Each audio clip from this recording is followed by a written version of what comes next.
அனைவருக்கும் வணக்கம். வெப் தமிழ் நியூஸின் இன்றைய காலநேர செய்திகளில் முதலில் தலைப்புச் செய்திகள். பஸ் கட்டண திருத்தம் ஒத்திவைப்பு. வடக்கு ரயில் சேவைகள் 1 மாதத்திற்கு நிறுத்தம். சீரற்ற வானிலையால் 10,000க்கும் மேற்பட்டோர் பாதிப்பு. சிறுவர்களிடையே டெங்கு, சிக்கன்குனியா, இன்ஃப்ளூவன்சா நோய்கள் அதிகரிப்பு. யாழ் மாநகர சபையின் முதல் முஸ்லிம் பெண் பிரதிநிதி. திருகோணமலை பொது வைத்தியசாலையில் திருட்டு சம்பவத்தில் ஈடுபட்டு வந்த சந்தேக நபர் கைது. கிளிநொச்சி வைத்தியசாலை கிணற்று நீரில் மலத்தொற்று. ஆலய வளாக கிணற்றில் தவறி விழுந்து பாடசாலை மாணவிகள் 2 பலி.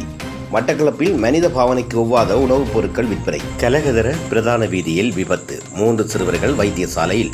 இனி விரிவான செய்திகள். ஜூலை மாதத்தில் வழக்கமாக அமலுக்கு வரும் வருடாந்த பேருந்து கட்டண திருத்தத்தை ஆகஸ்ட் வரை ஒத்திவைக்க முடிவு செய்துள்ளதாக இலங்கை தனியார் பேருந்து உரிமையாளர்கள் சங்கம் இன்று அறிவித்துள்ளது.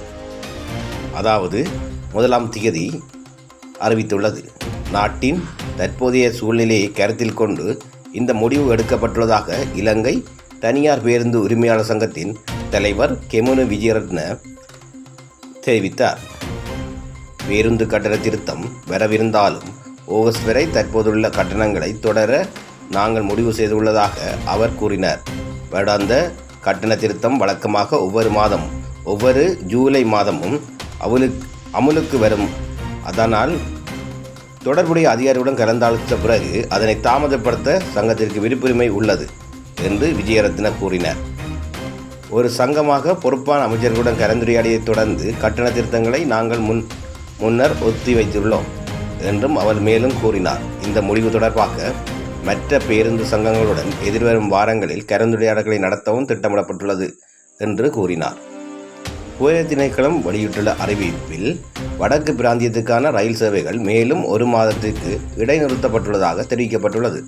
பிரதான ரயில்வே பாதையில் உள்ள 5 பாலங்களில் நடைபெற்று வரும் புனரமைப்பு பணிகள் காரணமாக இந்த இடைநிறுத்தம் மேற்கொள்ளப்பட்டுள்ளதாக அதிகாரிகள் தெரிவித்துள்ளனர். சேவைகள் மீண்டும் தொடங்கும் போது ரயில் நடவடிக்கைகளின் பாதுகாப்பு மற்றும் நீண்டகால செயல்திறனை உறுதி செய்வதற்காக இந்த தற்காலிக இடைநிறுத்தம் அவசியமானது என திணைக்களம் குறிப்பிட்டுள்ளது. நிலவும் சீரற்ற வானிலை காரணமாக 14 மாவட்டங்களைச் சேர்ந்த 140 பிரதேச செயலக பிரிவுகளில் 2757 குடும்பங்களைச் சேர்ந்த 10,270 பேர் பாதிக்கப்பட்டுள்ளதாக அனர்த்த முகாமைத்துவ மத்திய நிலையத்தின் பணிப்பாளர் பிரதீப் கொடிப்பிலி தெரிவித்துள்ளார். பெய்து வரும் பலத்த மழையை கருத்தில் கொண்டு நாடு முழுவதும் உள்ள பல நீர்த்தகங்களில் பல வான்கதவுகள் திறக்கப்பட்டுள்ளதாகவும் அவர் கூறியுள்ளார். இதற்கிடையில் நிலவும் சூழ்நிலையில் 5 மாவட்டங்களுக்கு மண் சரிவு எச்சரிக்கைகளை வெளியிட தேசிய கட்டிட ஆராய்ச்சி நிறுவனம் நடவடிக்கை எடுத்துள்ளது. ஹாலி, கண்டி, கேகாலை, நுவரெலியா மற்றும் ரத்னபுரி மாவட்டங்களில் பல பிரதேச செயல பிரிவுகளுக்கு மண் சரிவு எச்சரிக்கைகள் விடுக்கப்பட்டுள்ளதாக தேசிய கட்டிட ஆராய்ச்சி நிறுவனத்தின் சிரேஷ்ட புவியியலாளர் கலாநிதி வசந்த சேனாதீர தெரிவித்துள்ளார். சீரற்ற வானிலை காரணமாக முழுமையாக அல்லது பகுதியாக சேதமடைந்த வீடுகளுக்கு இழப்பீடு வழங்கப்படும் என்றும் பாதுகாப்பு அமைச்சின் மேலதிக செயலாளர் அனர்த்த முகாமைத்துவ பிரிவு KG தர்மதிலகா தெரிவித்துள்ளார்.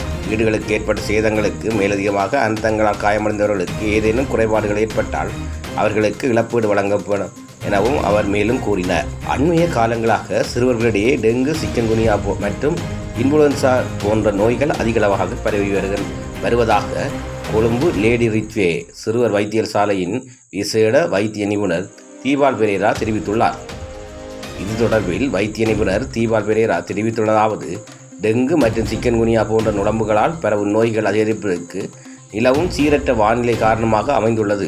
நுளம்புகள் பரவுவதை தடுப்பதற்கு பொதுமக்கள் தங்களது வீடுகளையும் சுற்றுப்புற சூழல்களையும் சுத்தமாக வைத்துக் கொள்வது அவசியமாகும். டெங்கு மற்றும் சிக்கன்குனியா நோய் அறிகுறிகளை கொண்ட சிறுவர்கள் வைத்தியசாலையில் அனுமதிக்கப்பட்டுள்ளனர். டெங்கு நோய் ஆபத்தானதாக இருப்பதோடு சிக்கன்குனியா பெரும்பாலும் நோயாளிகளுக்கு பல மாதங்களாக நீடிக்கும் நீண்டகால மூட்டு வலியால் அவதிப்பட வைக்கின்றது. கர்ப்பிணி பெண்கள் மற்றும் முதியவர்களுக்கு சிக்கன்குனியா கடும் உடல்நல பாதிப்புகளை ஏற்படுத்தக்கூடும். கர்ப்ப காலத்தில் ஏற்படும் தொற்றுக்கள் வயிற்றிலுள்ள சிசுவை பாதிக்கக்கூடும். உடம்புகளால் பரவும் நோய்களுக்கு மேலதிகமாக சிறுவர்களிடையே இன்ஃப்ளூவன்சா நோய்களும் வேகமாக பரவி வருகின்றது.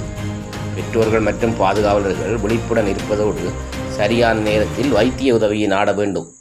நோய் பரவலை தடுக்க சரியான முறையில் சுகாதார அறிவித்தல்களை பின்பற்ற வேண்டும்.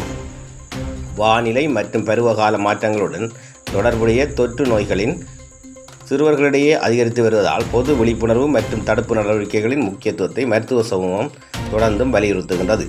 யாழ் மாநகர சபைக்கான முதல் முஸ்லிம் பிரதிநிதியாக பாத்திமா ரிஸ்லா என்ற ஆசிரியை நியமிக்கப்பட்டுள்ளார். யாழ்ப்பாணம் மாநகர சபையில் தனக்கு கிடைத்த 3 போனஸ் பிரதிநிதிகளில் ஒன்றை யாழ் முஸ்லிம் சமூகம் சார்பில் ரிஃபைன் பாத்திமா ரிஸ்லாவுக்கு தமிழரசு கட்சி வழங்கியுள்ளது. 2025ஆம் ஆண்டு உள்ளூராட்சி தேர்தல் பற்றிய விசேட வர்த்தமானி கடந்த ஞாயிற்றுக்கிழமை வெளியிடப்பட்டது. குறித்த அறிவித்தல் மூலம் நியமனம் உறுதி செய்யப்பட்டுள்ளது. யாழ் மாநகர சபையில் தமிழரசு கட்சியின் வீட்டு சின்னத்தில் ரிஸ்லா வேட்பாளராக களமிறங்கியிருந்தார். திருகோணமலை பொது வைத்தியசாலையில் கடந்த சில நாட்களாக திருட்டு சம்பவத்தில் ஈடுபட்டு வந்த சந்தேக நபரை துறைமுக போலீசார் கைது செய்துள்ளனர். கைது செய்யப்பட்டவர் மாவனெல்லை பகுதியைச் சேர்ந்த 48 வயதுடையவர் என தெரிய வந்துள்ளது. சந்தேக நபர் வைத்தியசாலையில் கடமையாற்றி வரும் சிற்றூழியர் போன்ற சீருடை அணிந்து நோயாளர்களின் கையிலக்க தொலைபேசிகள் மற்றும் பணம் போன்றவற்றை ஏமாற்றி கொள்ளையடித்து வந்துள்ளதாக தெரிய வந்துள்ளது. இவ்விடயம் தொடர்பில் துறைமுக போலீசார் மேற்கொண்ட தீவிர விசாரணைகளை அடுத்து திருகோணமலை நகரில் உள்ள கடை ஒன்றுக்கு சென்று கையடக்க தொலைபேசிகளை விற்பனை செய்வதற்காக பேரம் பேசிக் கொண்டிருக்கும் போது போலீசாருக்கு கிடைக்கப்பட்ட தகவலுக்கு அமைய சந்தேக நபர் கைது செய்யப்பட்டுள்ளார்.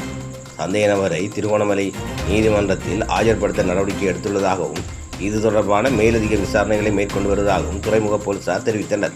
கிளிநொச்சி மாவட்ட வைத்தியசாலை கிணற்று நீரில் மலத்தொற்று இருப்பது ஆய்வில் கண்டறியப்பட்டு தற்போது தொற்று நீக்கி நடவடிக்கை மேற்கொள்ளப்பட்டுள்ளது. வைத்தியசாலை வளாகத்தில் உள்ள கிணற்று நீர் வைத்தியசாலையின் அனைத்து தேவைகளுக்கும் பயன்படுத்தப்பட்டு வருகிறது. குடிநீருக்கும் இந்த புறப்பட்டு வைத்தியசாலைக்குள் உள்ள சுத்திகரிப்பு நிலையத்தின் மூலம் சுத்திகரிக்கப்பட்டு பயன்படுத்தப்படுகிறது. ஏனைய தேவைகளும் நேரடியாக குறித்த கிணற்று நீர் பயன்படுத்தப்பட்டு வருகிறது. இந்த நீரில் ஒரு சில நாட்களுக்கு முன் மேற்கொள்ளப்பட்ட ஆய்வுகளின் போது மலத்தொற்று ஈகோலி இருப்பது கண்டுபிடிக்கப்பட்டுள்ளது. மலத்தொற்றை நீக்கியாக குளோரின் பயன்படுத்தப்பட்டு வருகிறது.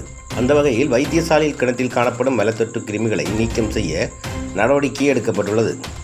கிளிநொச்சி மாவட்டத்தை பொறுத்தவரை நகரை அண்டிய பிரதேசங்களிலும் பெரும்பாலான கிணறுகளில் மலத்தொற்று காணப்படுவதாக தெரிவிக்கப்படுகின்றது. கடந்த வருடம் கிளிநொச்சி மாவட்டத்தின் நகரையும் நகரை அண்டிய பகுதிகளின் பொது கிணறுகள் உள்ளிட்ட சில கிணறுகளில் மேற்கொள்ளப்பட்ட ஆய்வுகளின்படி பல கிணறுகளில் மலத்தொற்று இருப்பது கண்டறியப்பட்டிருந்தது. எனவே பொதுமக்கள் கிணற்று நீரை குடிப்பதற்கு பயன்படுத்துகின்ற போது நன்கு சுட வைத்து பயன்படுத்த வேண்டும் அல்லது கிணற்று நீரில் குளோரின் இட்டு தொற்று நீக்க வேண்டும் என சுகாதார தரப்பினர் தெரிவித்துள்ளனர். முல்லைத்தீவு குமுளமுனை பகுதியில் ஆலயம் ஒன்றில் உள்ள கிணற்றில் விழுந்து பாடசாலை மாணவிகள் 2 உயிரிழந்துள்ளனர். குறித்த இருவரும் வழிபாடுகளை மேற்கொள்வதற்காக கோவிலுக்கு சென்றபோது தவறி கிணற்றுக்குள் விழுந்ததாக காவல்துறையினர் தெரிவித்துள்ளனர். அவர்கள் 2வரும் முல்லைத்தீவு ஆதார வைத்தியசாலையில் அனுமதிக்கப்பட்டதன் பின்னர் சிகிச்சை பலனின்றி உயிரிழந்ததாக குறிப்பிடப்படுகிறது. உயிரிழந்த 2வரும் 15 வயதுடையவர்கள் என காவல்துறையினர் தெரிவித்துள்ளனர். மட்டக்களப்பு மாவட்டத்தின் பல பகுதிகளில் சுகாதார அதிகாரிகள் மேற்கொண்ட சுற்றிவளைப்பின் போது 7 வர்த்தகர்கள் மீது வழக்கு தாக்கல் செய்யப்பட்டுள்ளதாக தெரிவிக்கப்பட்டுள்ளது. மனித பாவனைக்கு ஒவ்வாத உணவுப் பொருட்களை விற்பனை செய்த வர்த்தகர்களுக்கு எதிராக இவ்வாறு வழக்கு தாக்கல் செய்யப்பட்டுள்ளது. இன்றைய தினம் கலகதர பள்ளிவாயில் முன்னிலையில் உள்ள பாதசாரிகள் கடவையை பெற்றோருடன் கடக்க முற்பட்ட சிறுவர்கள் 3 முச்சக்கர வண்டியில் மோதி விபத்துக்குள்ளாகினர். இந்த சிறுவர்கள் விபத்தில் காயமடைந்த சிறுவர்கள் கலகதர வைத்தியசாலையில் அனுமதிக்கப்பட்டு மேலதிக சிகிச்சைக்காக பேராதனை சிறுவர் வைத்தியசாலைக்கு அனுப்பப்பட்டுள்ளனர்.